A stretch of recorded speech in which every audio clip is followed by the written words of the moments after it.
হুজুররা যে জাকাত তুলে, এই জাকাত তুলে কি হুজুররা বাড়িতে গিয়ে বিল্ডিং বানাইছে, নাকি এদেশের এতিম গরিব অসহায় মানুষের লালন পালনের ব্যবস্থা করেছে?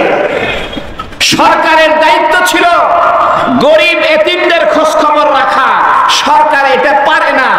এত বেশি জনবহুল দেশ, সমস্ত এতিমের খোঁজ রাখা সরকারের পক্ষে সম্ভব হয় না।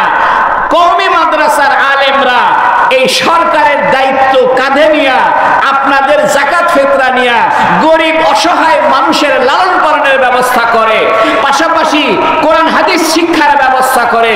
এটা কোনো দোষের কথা হইল না, এটা প্রশংসার কথা হইল? অনেকে বলে হুজুর আপনাদের কওমি মাদ্রাসায় শুধু চাঁদা তুলে। আমি তো বলি ডিসি সাহেব এসপি সাহেবের বেতনও তো জনগণের চাঁদার পয়সা দেওয়া হয়। জনগণ ট্যাক্স দেয়, জনগণ জমি কেনার সময় স্ট্যাম্প ক্রয় করে, এটা রেভিনিউ স্ট্যাম্প কিনলে এটার একটা অংশ সরকারের ঘরে জমা হয়। সরকার যদি জনগণের ট্যাক্সের পয়সা দিয়া ডিসি এসপিদের বেতন দিয়া রাষ্ট্র চালাইতে পারে, কওমি মাদ্রাসার আলেমরাও আপনাদের চাঁদার পয়সা নিয়া এদেশের এতিম অসহায়ের লেখাপড়ার দায়িত্ব নিতে পারে।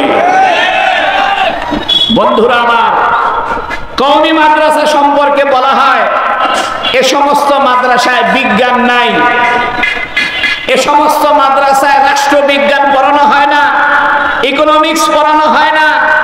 আমি বলি ঢাকা বিশ্ববিদ্যালয়ের সব ছাত্র কি আয়াতুল কুরসি পারে? বলেন না। ঢাকা বিশ্ববিদ্যালয়ের সব ছাত্র কি দোয়া কুনুত পারে?